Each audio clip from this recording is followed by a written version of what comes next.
Hello and welcome back to the channel. In this new series, we are starting statistics from the beginning. I know statistics is one course that gives many students serious stress, especially when they are seeing tables, frequency, mean, median, variance, standard deviation, and even graphs. But don't worry, in this particular series, we are going to take it step by step in plain English. I may be mixing it with pidgin English. A lot of you will be wondering why didn't you use pidgin English? Don't worry, I'll be mixing it up. I just want it to stay relevant. I want this particular video to stay relevant to people who don't even understand pidgin and also you that understands pidgin. So don't worry, I'm going to be mixing everything. Is that okay? Say it now. Is that okay? Say yes or no.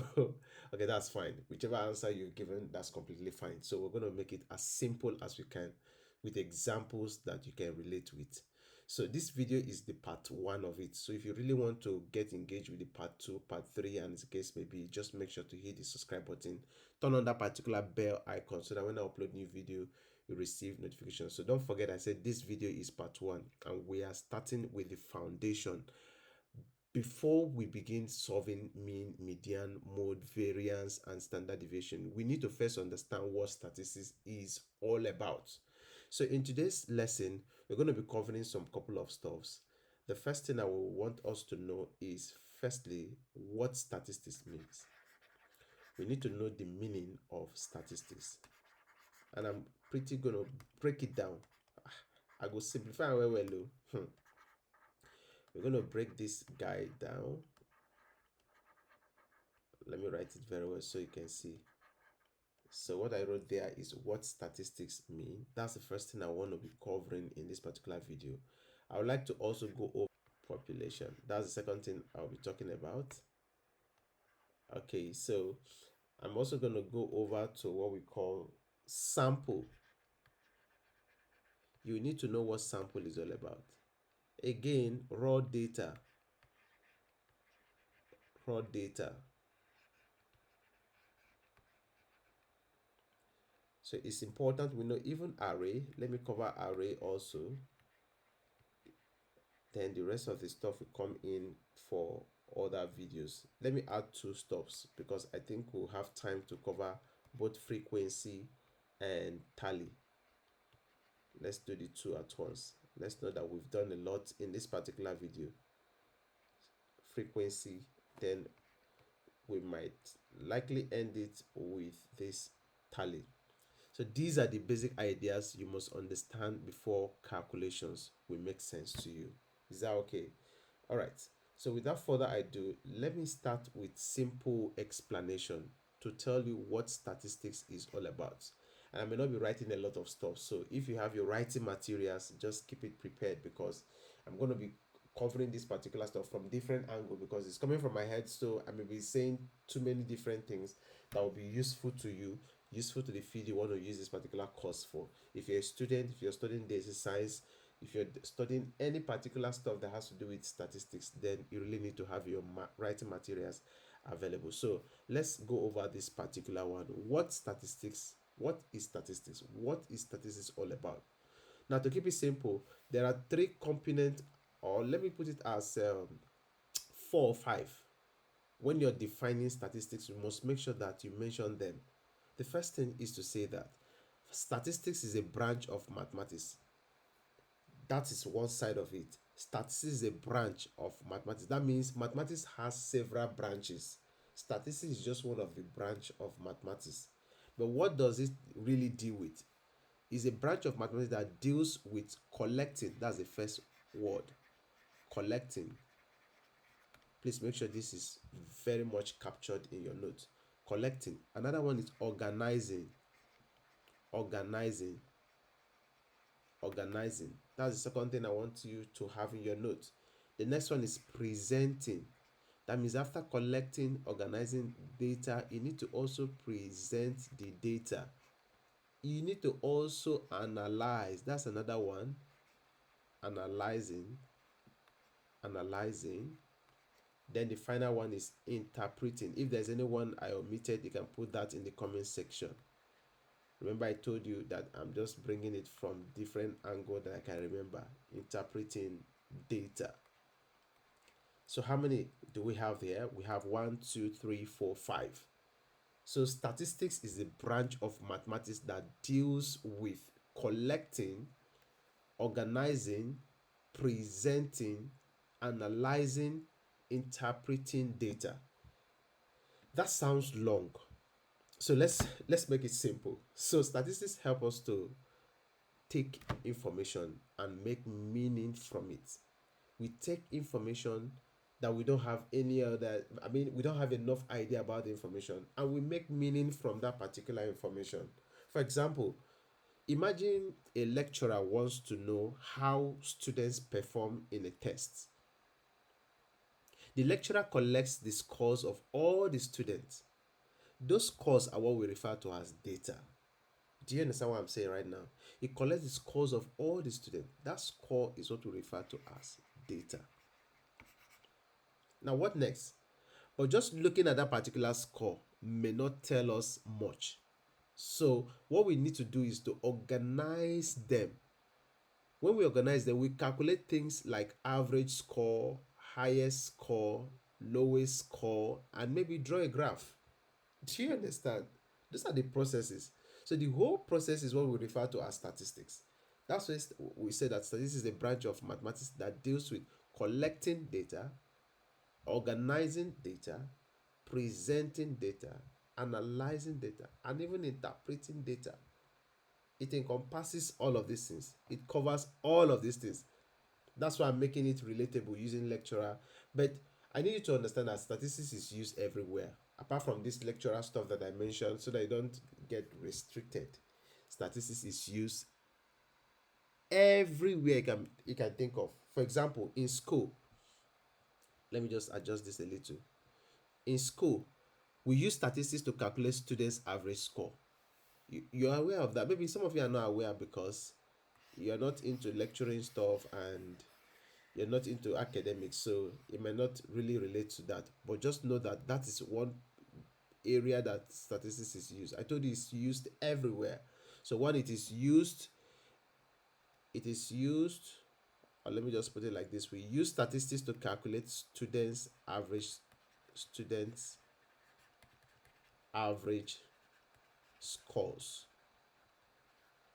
Again, in business, that may be the area of some other people watching this particular video. In business, like, I mean, companies, they usually use statistics to know which product customer buy the most. How do you don't know that they use it very well in that they use it so much in the business area. That's what they used in predicting what kind of product that customer usually purchase more. Even in the hospital, how do they use statistics? Doctors and researchers use statistics to study patients, the diseases, and treatment. Which is why if you come with any particular complication in the hospital, they will be able to know because they have gotten data already about the previous people who have been coming. They know what to do. They will diagnose you and then treat you. What about in sports? A lot of you like football, sport, different aspect of sport. Statistics helps to compare players' performances. It is it is statistics that you use to determine whether, I don't even know the names of, because I'm not in that sector, whether this particular people, Cristiano Ronaldo, plays more than you can mention one of those people in the comment section because I'm not that's quite that's quite funny anyways. So you understand what I'm trying to say?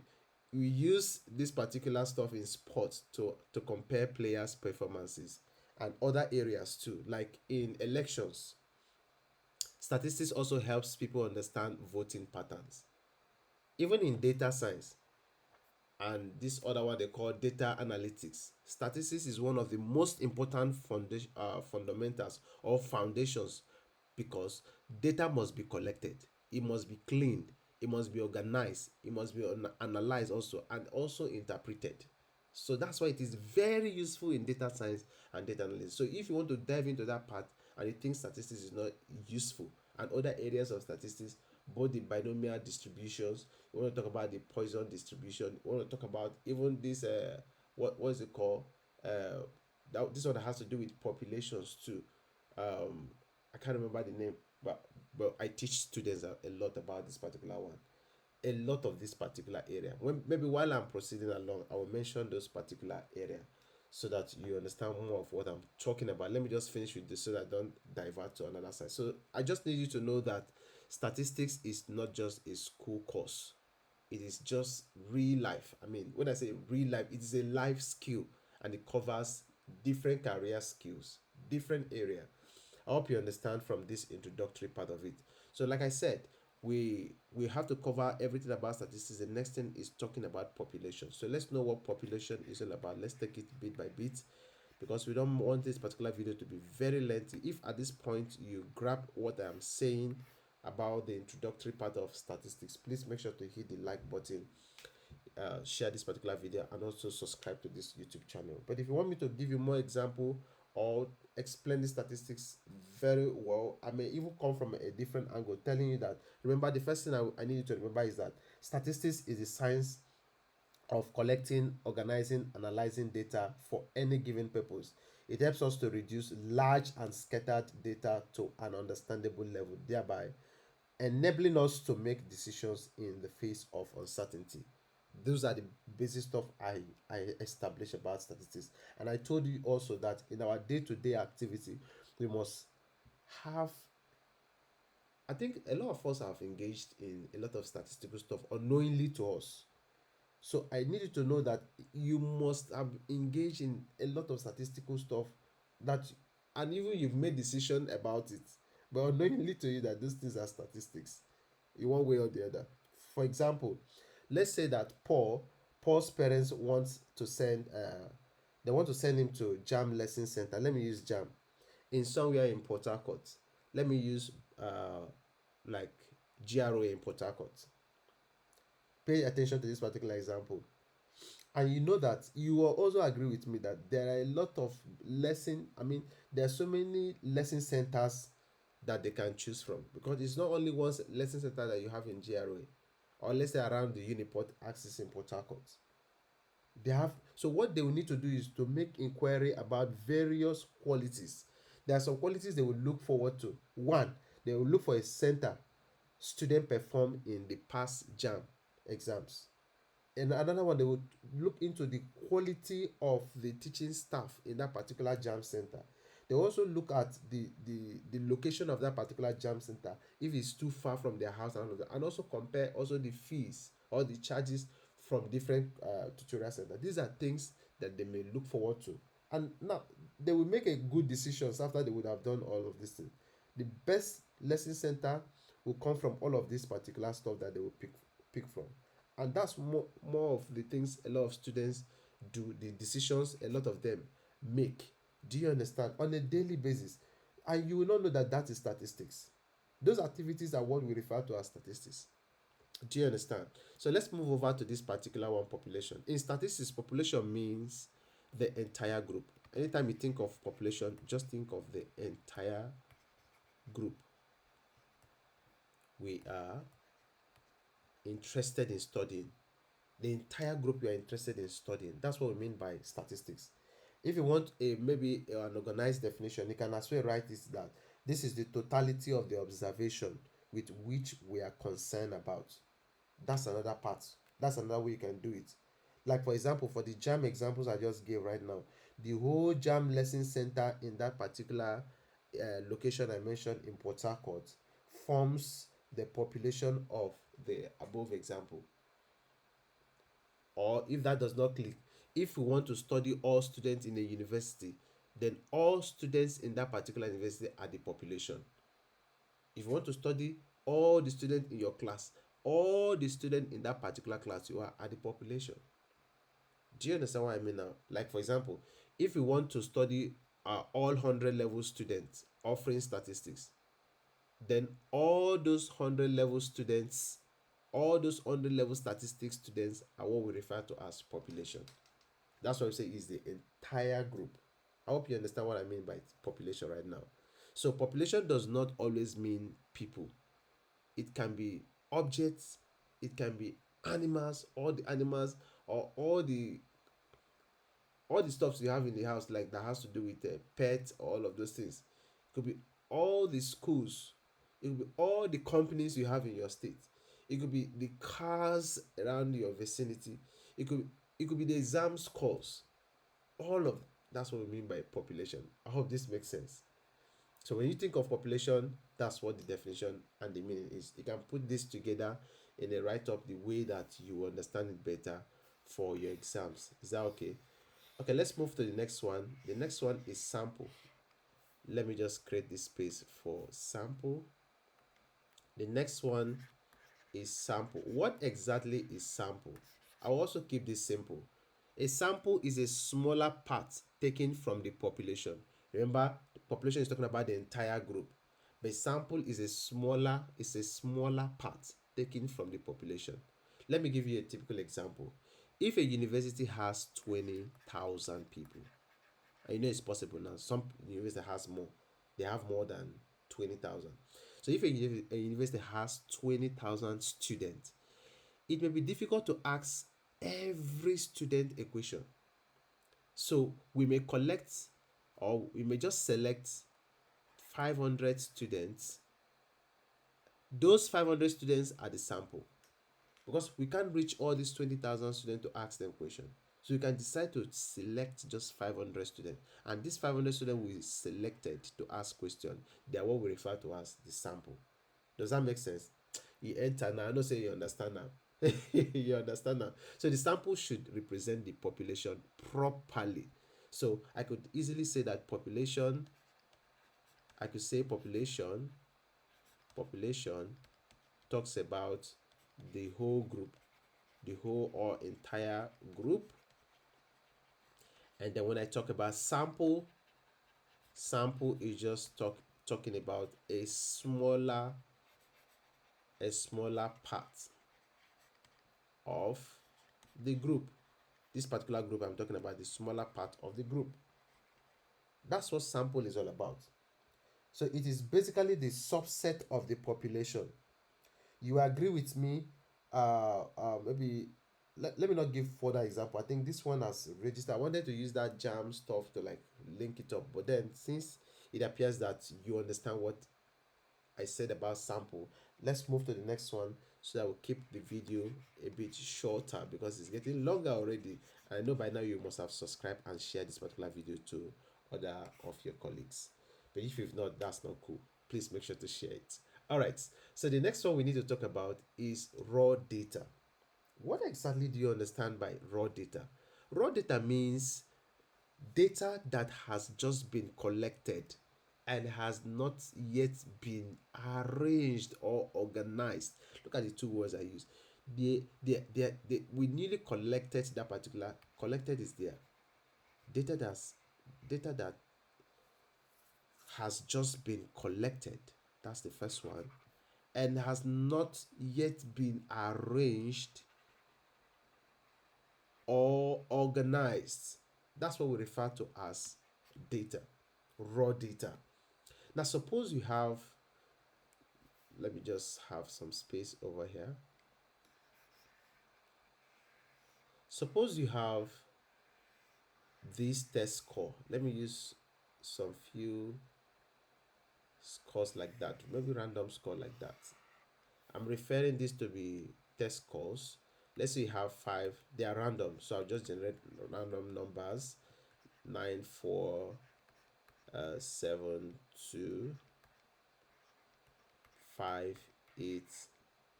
Let me end it with 6. Now this is a raw data. This test call I just generated right now, these are raw data because it is scattered and not arranged. Look at 5 now. 2 is supposed to come before 5. Look at another 2 here. We have 5 here. We have even 8 before 6. So you can see that this particular data is not arranged. It is scattered. It is not arranged. So this is what we mean by raw data. You just got the data. Do you understand what I mean now?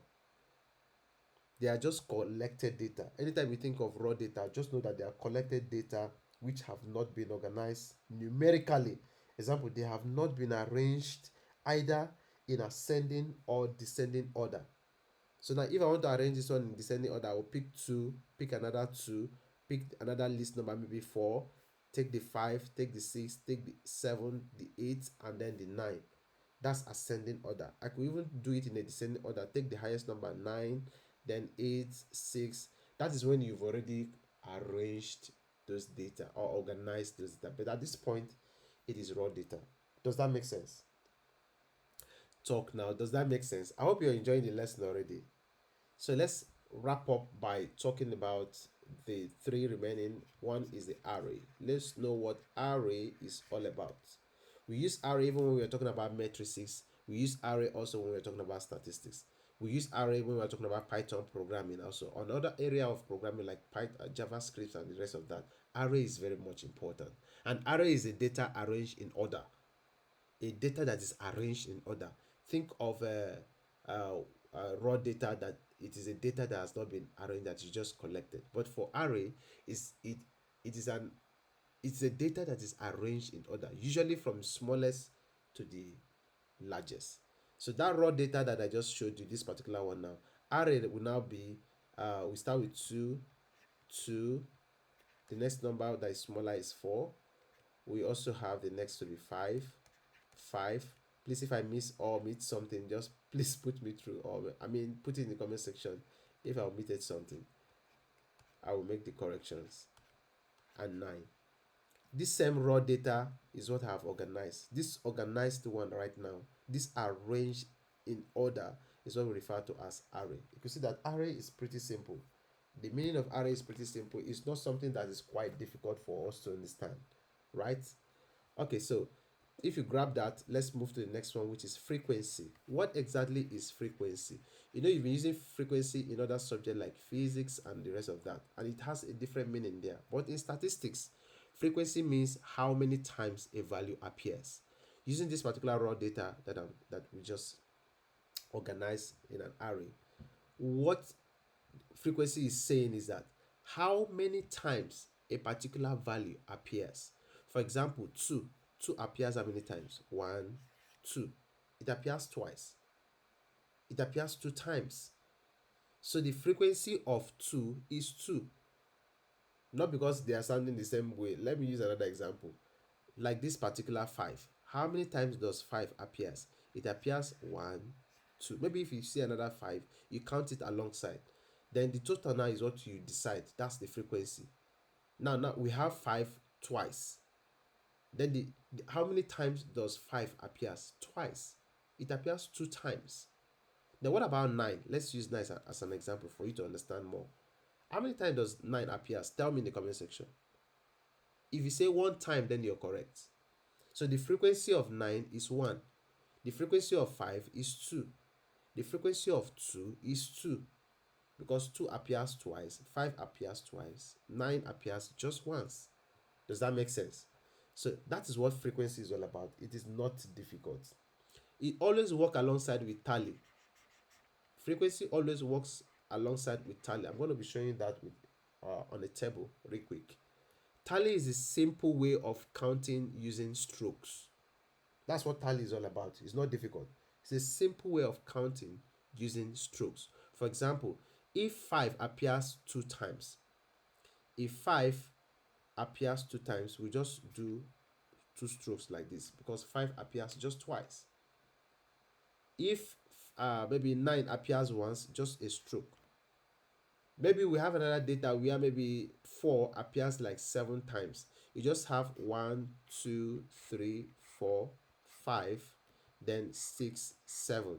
All these things that I'm representing with strokes is what we refer to as tally. Does that make sense? I'm simplifying statistics to the simplest way you can understand. I'm pretty sure that everything I've so far explained makes a lot of sense to you. So if a number appears 5 times, we will write 4 strokes and cross the 5th one, just like the way you've seen it. We write 4 strokes and cross. That's if a number appears 5 times and cross the 5th one. Tally marks helps. It helps us count data neatly before writing the frequency. Do you understand what I mean? I hope that is clear. I think I need to represent this particular one real quick in the table. That's where I will summarize in this particular class.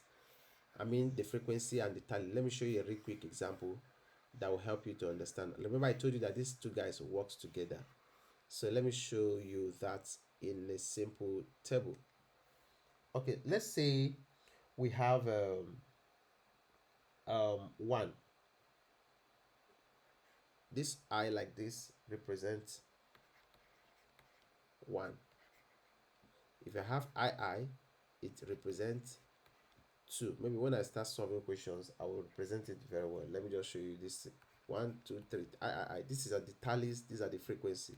This one represents 3. I. This one represents 4. Not IV. I. When you write 4 strokes, then you cross it. This one represents 5 frequency. 6 will be 1, 2, 3, 4, 5, and then 1. That represents 6. Please tell me 12 in the comment section. 12. Tell me about 9 in the comment section. These are the 2 assignments I'm giving to you. Let me know in the comment section if you know what that means. And then the last one, 15. Represent that in tally. Represent these 3 numbers in tally form. Let me see what you got. Do you understand? So in the first part, we have introduced the foundation of statistics. We now understand what statistics is, why it is important, and the meaning of population, sample, raw data, arrays, frequency, and tally. In the next video, we will move straight to the measures of central tendency, starting with the mean, also called the arithmetic mean. Also, where we'll do a lot of calculation. Actually, we'll start calculation from there. So make sure you watch this part too. It's very important because once you understand mean, median, and mode, many statistics questions becomes easier. Then when we start the part 3 where we talk about standard deviation and the rest of that, it becomes easier already. Make sure to like this particular video, subscribe, and follow the full statistic playlist. Until next time, I'll see you. My name is Instructor Allison, the Math and Science Tutor in Pidgin and Plain English. Bye bye. Take care. I'll see you next time.